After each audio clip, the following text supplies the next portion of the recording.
The Keeper of the King's Queen's Swans was a late medieval founded office in the royal household of the Sovereign of England, later Great Britain and ultimately the United Kingdom. He was earlier called the King's Queen's Swanmaster. The office was replaced by two separate roles in 1993 for the annual Swan-Upping marking and health checking carried out using Thames skiffs on many of the non-tidal reaches of the River Thames in latter years from Sunbury-on-Thames passing Windsor, Berkshire to Henley-on-Thames. History. The Keeper's office dates from the 13th century. He was supported by 3 swan herdsmen.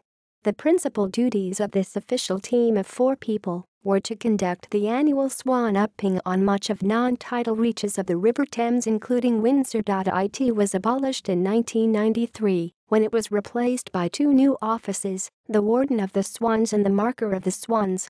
List of Keepers of the King's and Queen's Swans. Thomas R. Abnett 1893. Frederick Thomas Turk, MVO 1923-1963. CPT. Frederick John Turk, MVO 1963-1993. References